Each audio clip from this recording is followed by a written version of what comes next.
Welcome back to the Agency Freedom Podcast, boys and girls. This is another episode coming to you live from our new office, and I have to apologize for those of you that are real sticklers for audio quality. My microphone is not set up like normal, so you get to hear good old laptop speakers and microphone.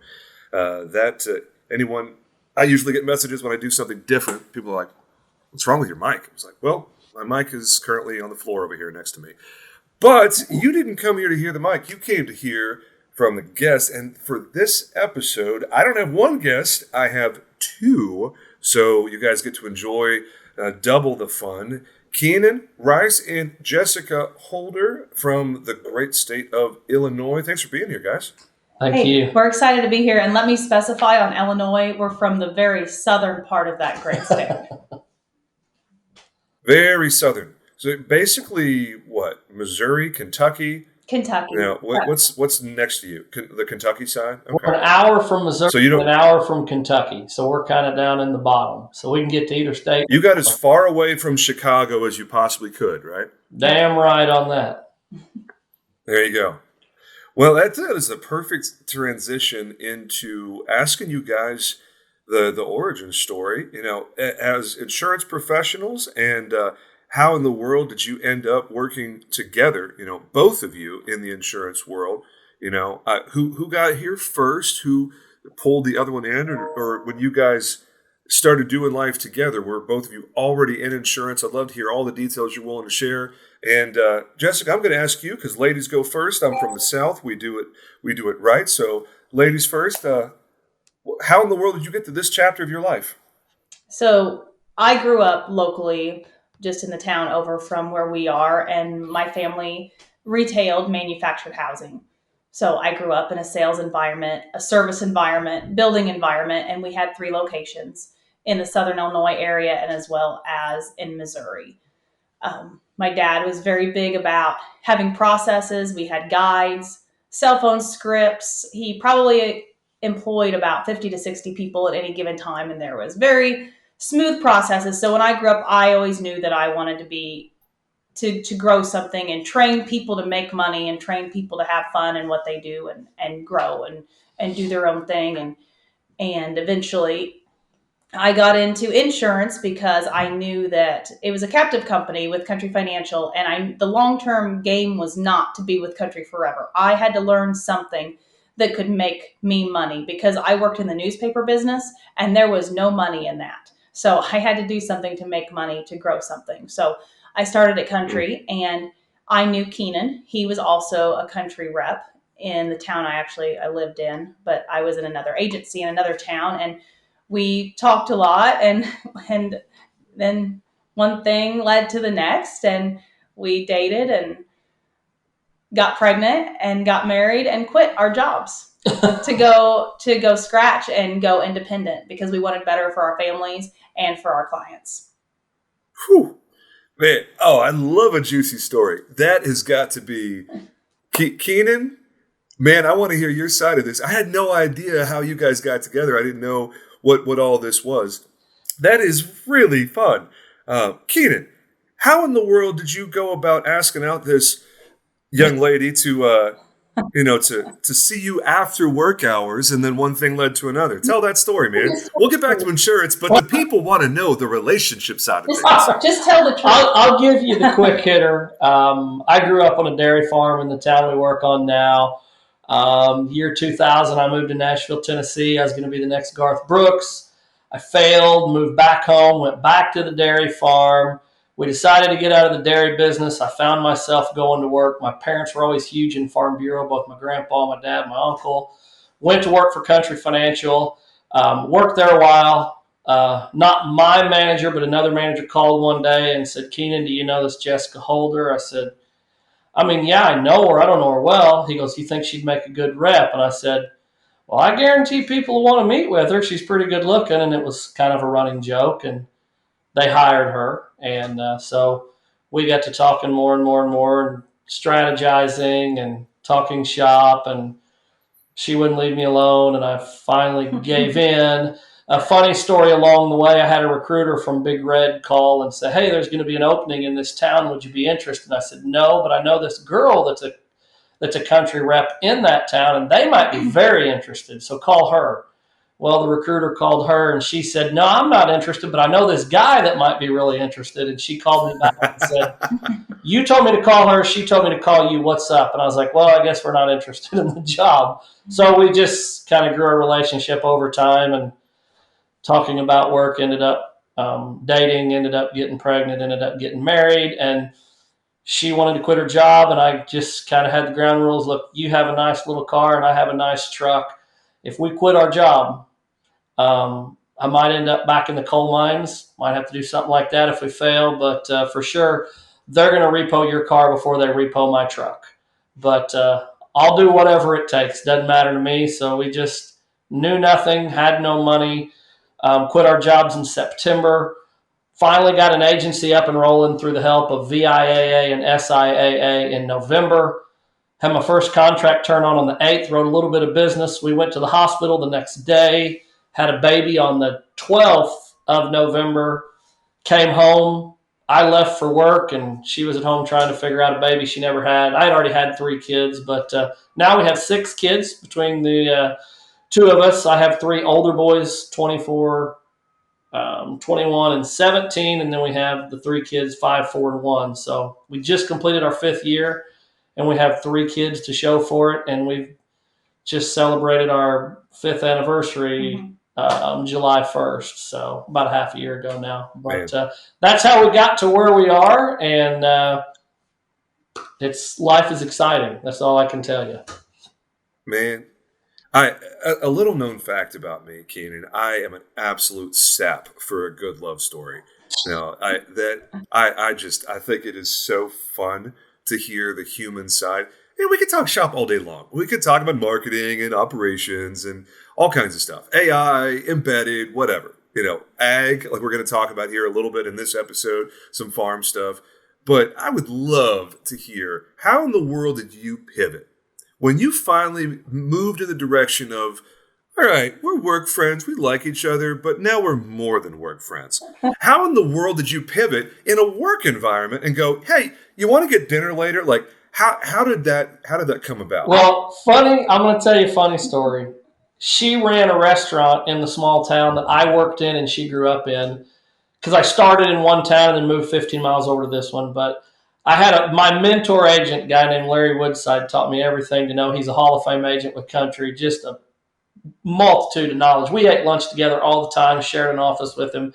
And we went to this restaurant called Courtside one day, and he goes, "Now right there's a girl. She comes from a good family. You ought to check into her." I said, "Larry, I got 3 kids, and in case you didn't notice, she drives a Mercedes. She don't want nothing to do with me. I'm just a redneck, barely making it, But then fast forward later, ended up when we began to kind of realize what was going on. I told her multiple times she probably needs to have a younger and more wealthy guy than me, because I just don't know that she'll ever be happy with me. And she finally convinced me that I just need to forget about that. And we had some help along the way, but we have one special friend that probably put us together that's still stuck in the captive world that won't listen to us, but that's okay. But she convinced me that this is going to work out. So the rest is history. It was really her, not me. I was flattered by it, but I just thought, she'll never be happy with me. I'm old. I got kids. I'm kind of a redneck, and she's definitely not a redneck and not old and didn't have any kids. But hey, you never know what works, and it actually worked out for us. So, man, I love that. And I think she would probably give you a hard time for being so self-deprecating, because apparently she saw enough in you to say, hey, I want to spend the rest of my life with you, dude. And yeah, I mean, I happen to be a big fan of Keenan Rice. I think you're pretty cool. So, well, thank you. No, it's like, I got to get this guy on my podcast. He seems like he's got great energy, great sense of humor, doesn't take himself too seriously.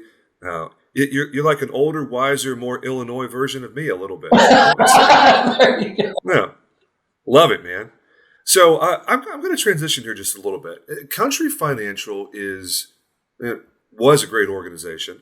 Lots of agents across the country. Danielle Smink out of Arizona was a big time country agent before she started what is now CL Select agencies. I've heard a lot of really good things about country and a lot of not really good things about country. Tell me about your experience leaving that world. You turned down Big Red for a lot of reasons, not the least of which is you never actually own your book and you're not an agency owner. You're a glorified caretaker and manager. And it's a good opportunity for some, but not a good opportunity for a lot of people. So you saw through that. You chose to do your own scratch thing, which 5 years ago, going pure scratch was a different story than it is now. SIAA is a wonderful organization. I, of course, am well-documented SIAA fan. Sure. Talk about that experience of leaving an exclusive carrier, a solid exclusive carrier with great training, great support, and doing your own thing in the middle of third trimester pregnancy, figuring out this, new relationship. Maybe new. I don't know how long you guys have been together at that point. So walk me through that. What was that experience like? You want good? We've got good cop, bad cop. You want good cop or bad cop first? I'll let you guys decide who goes first. Well, mine's quick. I was with Country for 12 years. In all honesty, they're a great company. It's different. There's a very defined ceiling, as you know, as a captive agent. There's a Yep. you can only get so big. I enjoyed my time. I loved the people. I loved winning the trips, getting to go on vacation with friends, and having the camaraderie at meetings and different things. That's something I loved. I never really thought about growing an insurance agency, growing an asset like we've been able to do, ever dreamed of having an opportunity to make the kind of money you can make with an independent agency. That was something that was never on my radar. I just wanted to pay the bills and raise my kids. And, I play music as a hobby and enjoy those type things. But, and it served me well for that. I had a great job that gave me freedom to do what I wanted to do when I wanted to do it. And I could make some great money and got to go on some cool trips. So I was a fan. I never would have left if it wasn't for her. She has a much different take on the captive thing than I do, but she was right. So after saying she was right, I'll let her take off and go from there. He's right. The country has great training, and there are some real superstars in country that are very good at organizing their business and running their office as a business. But there is that ceiling, and at the end of the day, your name is never going to be on that door. You're a tenant. You're a tenant, Yeah. and they call you a 1099, own your own business, but that's never going to be your business. So there's things you have to follow they treat you like you don't know how to run a business, and they want you to follow their ways of running a business and their ways hiring.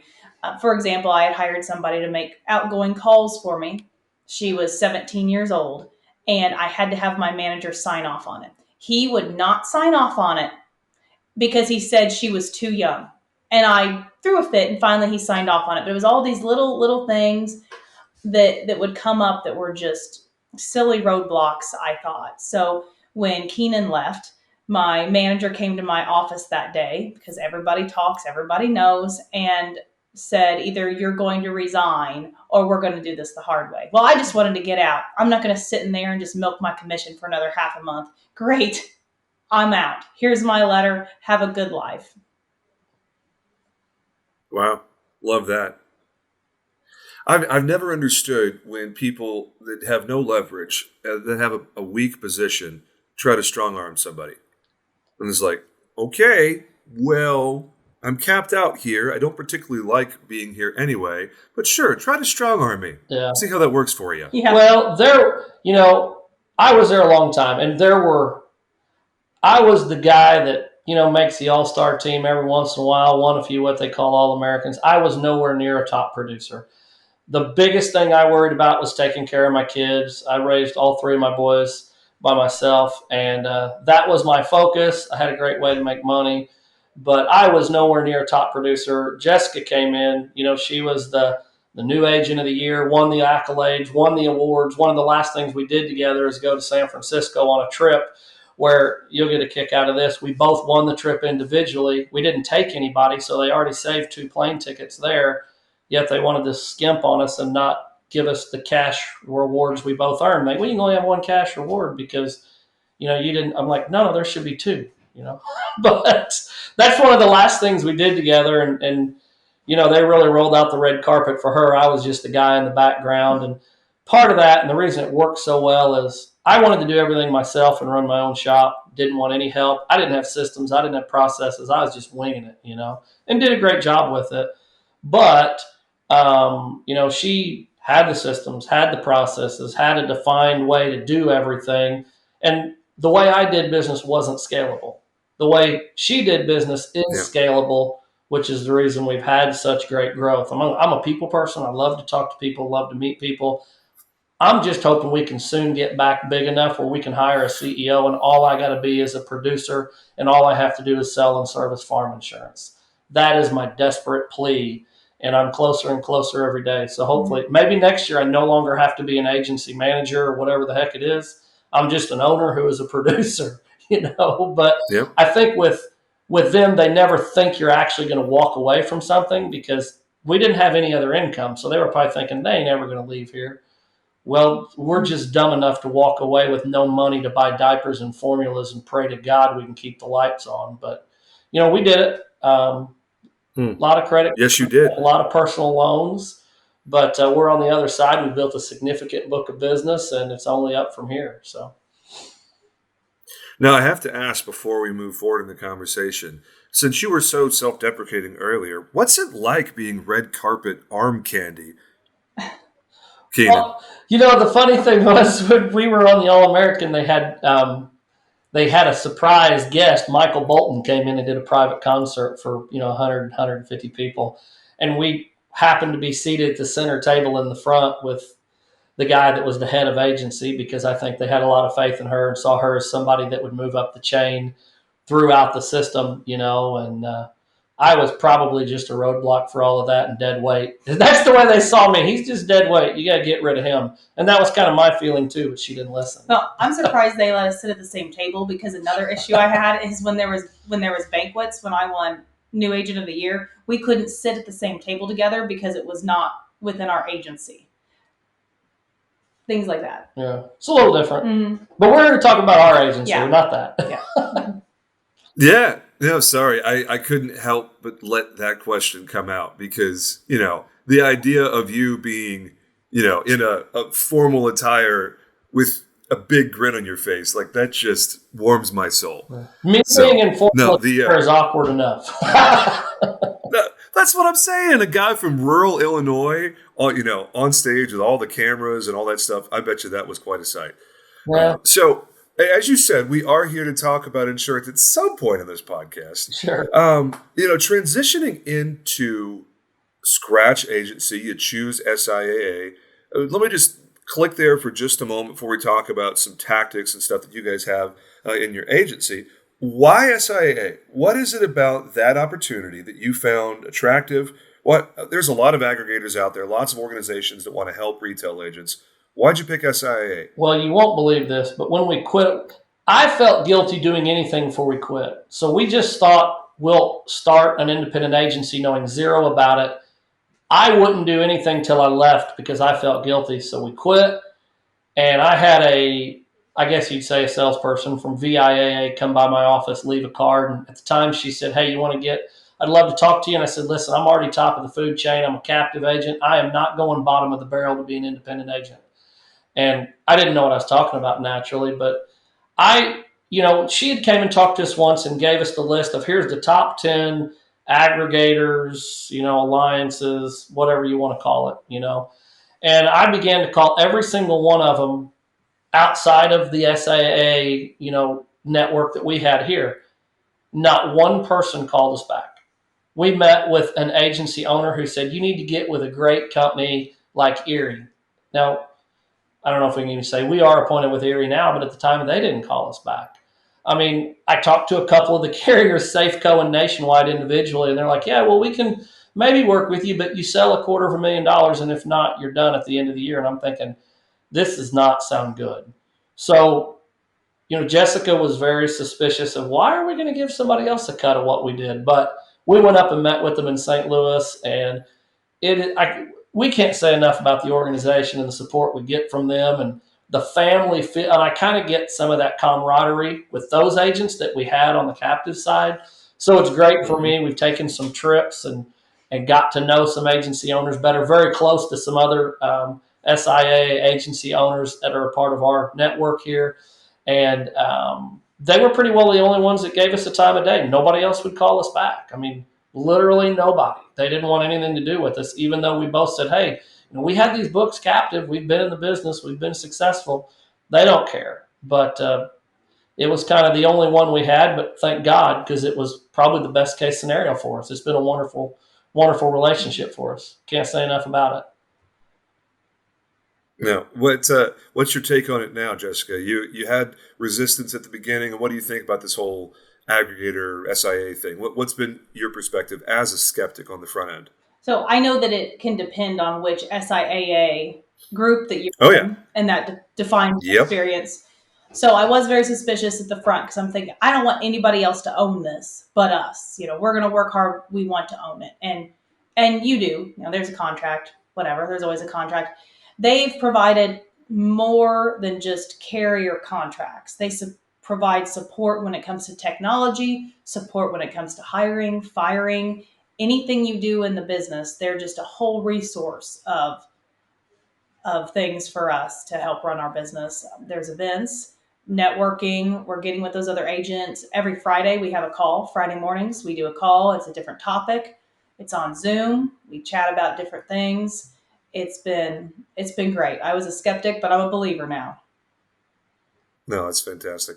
It really does depend on which part of the country you're in, because there are some groups that are not as good as others. I think the national organization has done a really good job of buying out the really bad ones and taking them over to make sure that the brand of SIAA is improved. 'Cause, yeah, that's definitely probably the biggest challenge. Enough about them. I want to hear about you guys, because Keenan. The main reason why I started thinking, well, I got to get this guy on, and then of course Jessica came to the picture and was like, oh, I definitely got to get these two on. This is great energy here. The main thing that I wanted to talk about was your niche, because you guys are doing some different stuff, even different than other Midwest agencies. Because I've had Vonda Copeland on, I've had Nikki Ostrander on, and both of them are Midwest agencies. They are geographically very similar as far as like farm and crop and livestock. It's a big part of the insurance world in the Midwest. But you are way more into that niche than any other agent we've ever had on this podcast. So I'd love to hear about your background. It was dairy farm, right? Yeah, Was that? I grew up on a dairy farm. My family's always been involved in agriculture. I don't think there are some differences between the farm niche and construction or habitational like you do, maybe restaurants, entertainment. But I think a Hmm. lot of things are the same. One thing I will tell you, people just don't jump into farm one day. They've been there their whole life. Their dad was there, their grandpa was there, their great grandpa was there. So you just can't walk in and pull the wool over their eyes. If you don't know what you're talking about when it comes to farming, or you're what they call a poser or whatever you'd call, they can call you out pretty quick. Maybe in some other areas with contractors or habitational, you can get a few key lines that really pique interest and make them feel like, hey, they really know what they're talking about. But in farm, they just know right out of the gate from the moment you get out of your vehicle and walk up to talk to them. If you're saying you're from the farm and you're within an hour, well, what's your name? Because if they don't recognize your name, they already know you're lying. I'm very fortunate to come from a great family with a very good reputation. My grandpa, my dad, very active in Farm Bureau. My dad, when I was growing up, he was the national president of the Soil and Water Conservation Districts. There's a Soil and Water Conservation District in every single county in America, and my dad was the president of all of them. So he has contacts over farm everywhere. He's very well known in my state, in my area, so it's kind of a calling card. But a calling card on a niche doesn't help you if you don't know anything about insurance. So I guess the advantage for me is, hey, I've been in the business 15 years. I get the insurance side. I get the farming side. Nobody else can put that together for you like I can. So that has been a thing. Now, farms are very, very hard to get into. You just don't walk up to a guy that's been insured by the same place for 30 years, sometimes the same person, and just get him to say, yeah, I'll try you out for a year or two. Doesn't matter. Money doesn't even matter. If you get some farmers that are spending 50, 60, 100,000 a year on insurance premiums, you can tell them you're going to save $10,000, but they don't care. A $10,000 check being written is nothing to a farmer. Some of them are already paying 25% more for a certain color of tractor over another color just because that's their brand. So it's not really about money. I think it's about knowledge and expertise, but you got to have a good reputation and give them a really good reason to sit down with you in the first place. But knock on wood, my fake wood desk here maybe. I started writing farm insurance 5 years ago. Nationwide's my largest carrier and does a great job. I have yet to lose a farm account that I wrote. I'm not saying that I won't lose some. Obviously, this is a tough time. We're seeing a lot of changes with policies, especially in all parts of the industry, but with farm as well. I could lose one next month. I don't know, but I've been fortunate to keep every single client I've wrote over 5 years. Nobody is going out to ask for farm business, and I mean nobody. Most of them will say, "Well, I've never had anybody stop and ask to take care of my insurance." So that's different. I don't do crop insurance, which is a huge part of farm insurance. I just do the autos, the liability, farm equipment, structures, that type thing.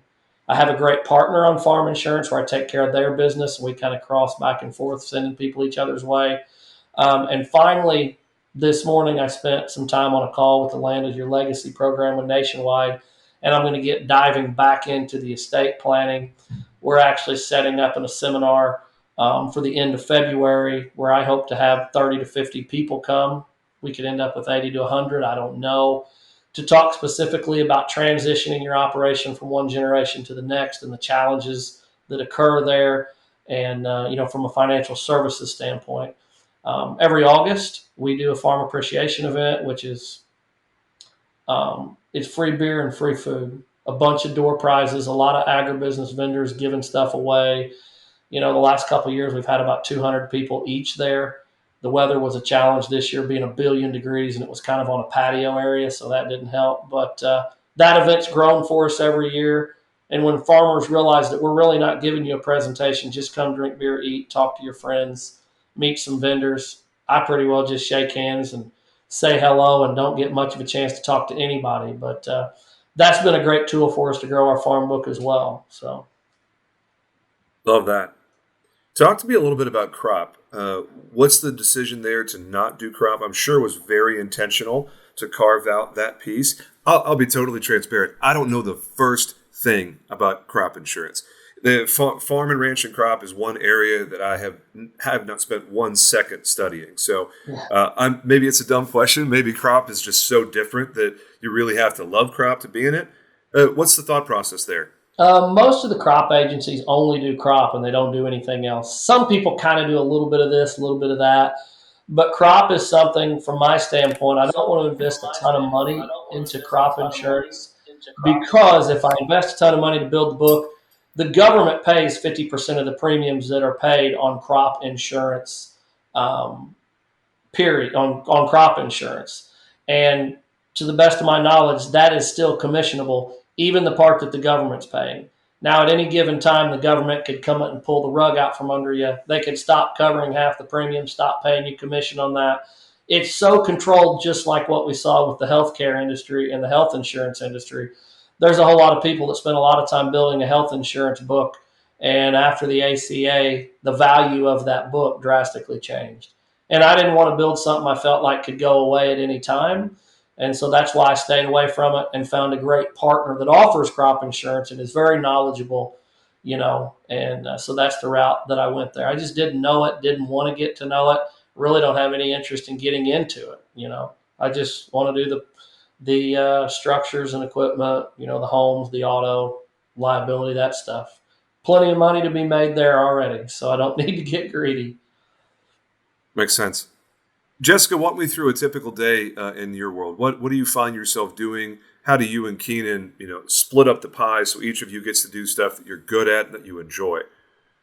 So there's a good rule to that. We communicate with each other. We have meetings with each other, just like we would have a meeting as if we were just partners that weren't married. But we stay in our lane. We definitely stay in our lane. Keenan works with his farm clients. If it's a large commercial lead, he sometimes works with that. He does handle paying bills. On my end, I'm working on operations, training for the agency, maybe doing phone scripts, working with our carriers, working with our tech partners. So if there's something that the girls want in the office, say, man, I wish that I could put this information here and it populate over here. Well, that's when I get on the phone with Casey Nelson from Stackwise. He's my tech guy, and I say, hey, how do we make this happen? Yeah. I'm the problem solver and just try to make all of our stuff talk to each other and make sure we have the right tech in place, the right carrier partners in place, that I'm very nice to our carrier partners and nice to our tech, and just building the relationships on that end. Love it. Yeah, perfect opportunity to say shout out to Casey Nelson and Stackwise for fractional technology officer stuff. Casey's great. I love him. He's about an hour down the road from me here in North Texas. Well, there you go. No. Yeah. So what are the challenges you guys are facing right now? The hard market, of course, is impacting everybody. What have you guys found to be some of the ways that you're staying in front of everybody shopping and everybody looking to cut costs and stay profitable in their businesses? How are you guys being proactive in your success? Well, we do have a full-time renewal specialist that does nothing but shop renewals. I create the list and load it into Agency Zoom, which Jessica kind of manages all the process of it. But I still create the list and get it in there so I know what I want to review and what we want her to review. But she's a full-time person that does nothing but renewal shopping and stuff like that. But it is tough. We're dealing with limited market. We have 5 carriers right now that can package business. And then we have 2 individual, we have 1 auto carrier and 1 home carrier that you'd consider preferred. And I don't have to say who the home carrier is, but right now that's a freaking mess with 60, 70, 80, 100% increases everywhere. And this carrier, I know, is a carrier you were very big on, as were we just a couple short years ago. But we built a significant book, and it's causing us a lot of work right now. And having limited markets for homes has been a challenge. So, we had a great third quarter.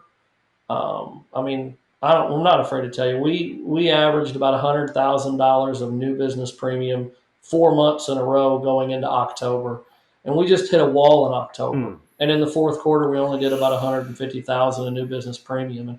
And I know a lot of people say, well, that ain't much, or maybe that sounds like a lot. But I tell people, you can't gauge what you're doing off somebody else. We talked a little bit on the pre-call we did, James, about we're in a very, very rural area. There ain't many people out here. So you write $50,000 or $100,000 of premium in a month here, it's a big deal.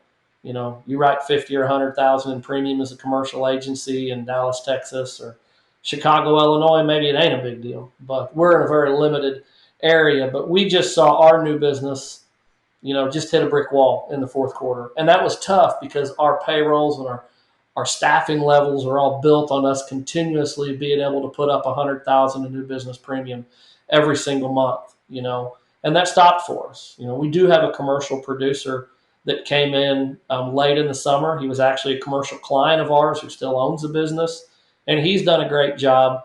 But all he knows about the insurance business is a tight market because he's only been involved, for a few months. But he's had great success in spite of the marketing opportunities that we have. But he gets sick of hearing, no, we don't want to do that. No, we don't want to do that. No, we don't want to do that. So it's been tough, but we have a wonderful staff in place. And, I kind of got off a tangent starting with renewal specialists, but it's been a challenge to keep the old business and to write the new business. And I guess, when it comes to renewal business, a lot of people say, I don't know why you would apply all that payroll or a whole person to do that. If they're going to want to shop, they shop. If they want to stay, they're going to call you. At the end of the day, if it was my mother's policy and my parents, my grandparents, her parents, my aunt, whatever it is, I want to treat every single customer like that. So if we can help them, we want to help them. And if they leave, and if maybe we brought attention to the fact the increase was there in advance, causing them to leave, I still think we did the right thing. because if, the premiums are going up 25, 30, 40%, we want to be looking and trying to make sure, hey, this is the best we have to offer. And if we went through the process of giving them the best we had to offer and they leave anyway, there's no hard feelings. We get clients, we lose clients all the time. You just be appreciative for the time you had them, you treat them right, and guess what? Are they going to come back? Maybe, maybe not. But if you're nice and you don't make it feel like a big deal, and you don't, and you just thank them for their time when you did have them, they're a heck of a lot more likely to come back next year when the things change, because we've, in our short 5 years, got clients, lost clients, and wrote them again. So sometimes you keep them for 10, 12, 15 years. Sometimes they come and go once or twice in a 5 or 10 year period. But the farm is the long play. I mean, that business is very, very, very, very sticky. So as we build that really undergirds our industry, and it's about 25% of our overall premium volume is just farm business, and the rest is probably, I don't know, 60% commercial and 15%, or no, 60% personal. yeah, 60% personal lines and probably 15% commercial. So that's where we're at on our splits. So in the place of the country where you guys are at, I think you said it was like 20,000 people were in your county. Is that right? Yeah. So what does expansion look like for you? Because you've identified farm as being the best way that you can skin the cat, as they say.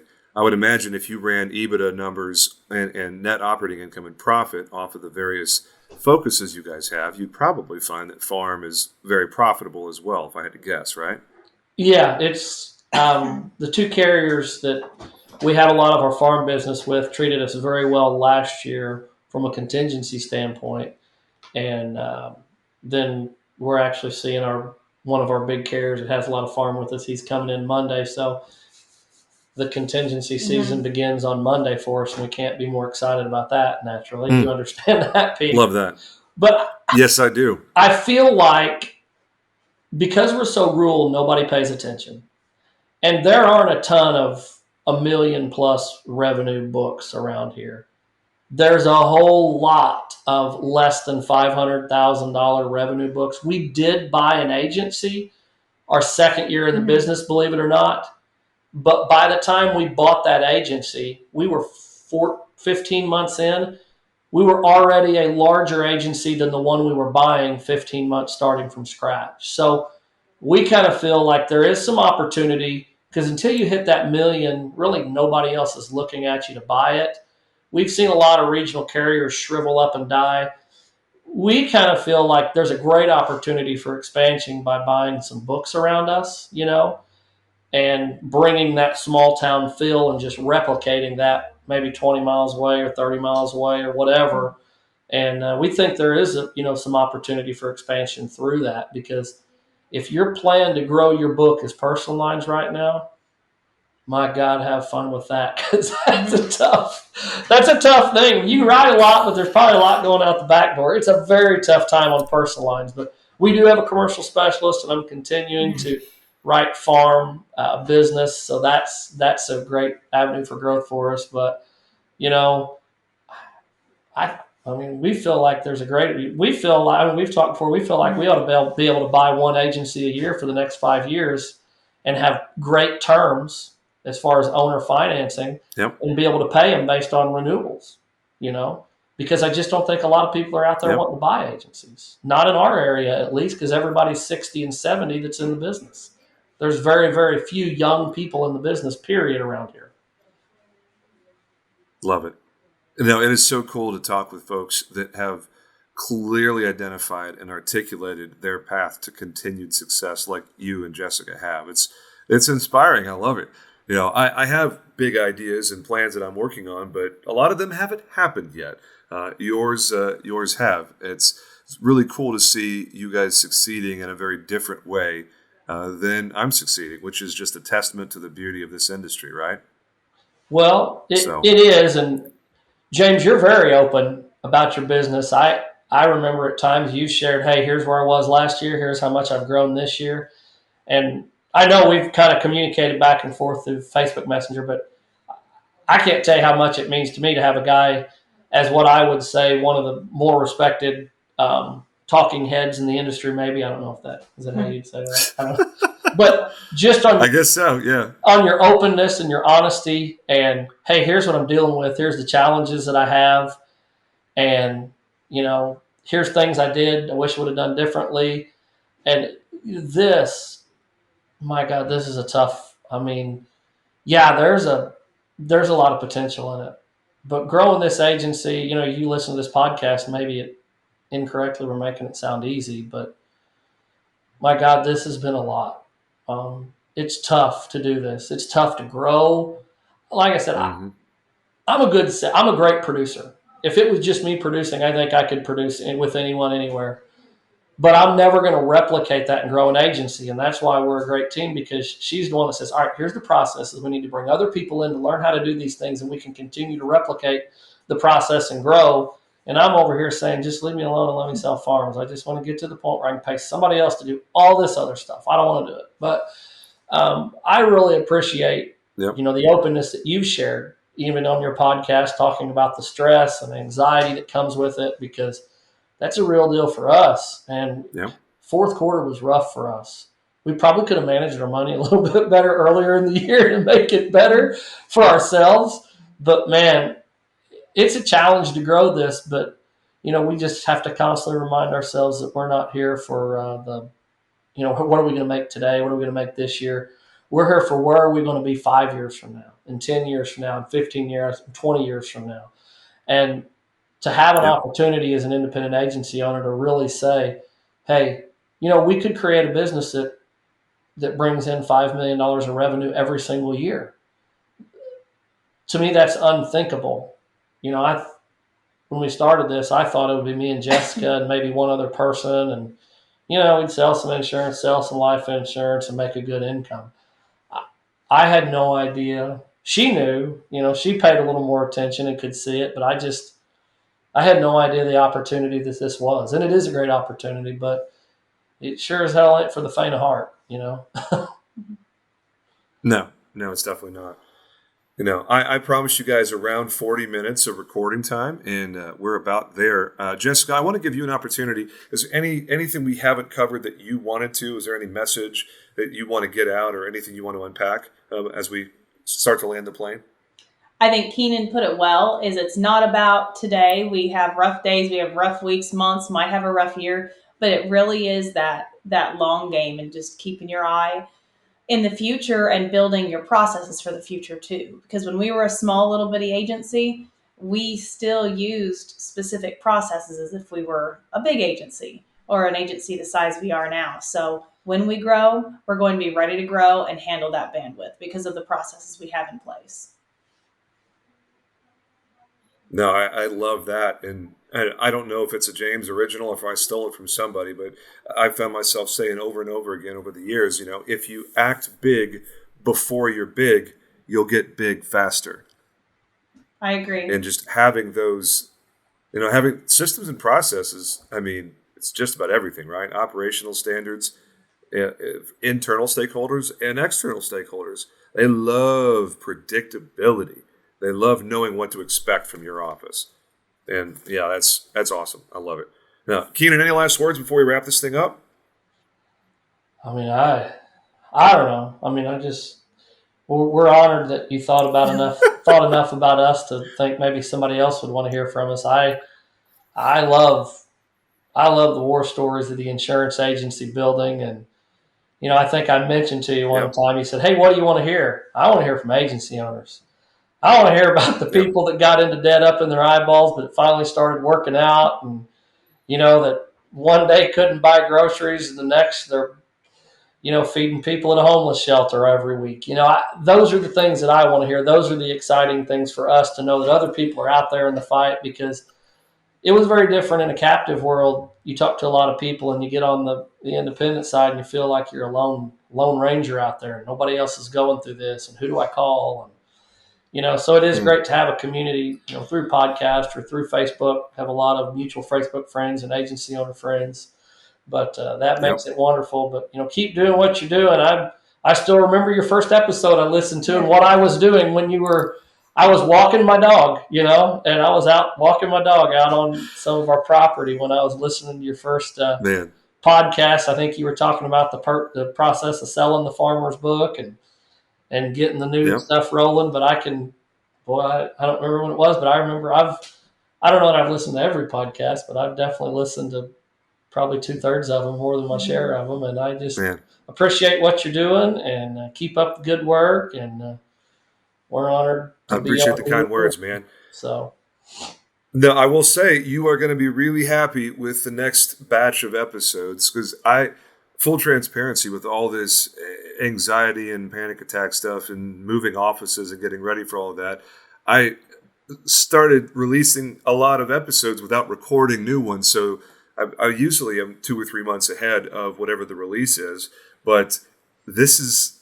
the first one that I've recorded in a while, since December, and I'm out of batched episodes. So you guys are actually dropping a week from, what's today? Wednesday? yeah. You guys are actually dropping a week from Friday.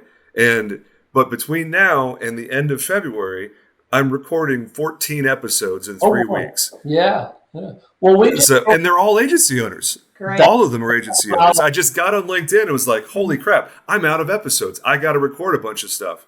So here we are. We just hope your podcast viewership recovers after launching our episode next week. Yeah. Whew, man. I don't know. I may need a Red Bull after this one. No.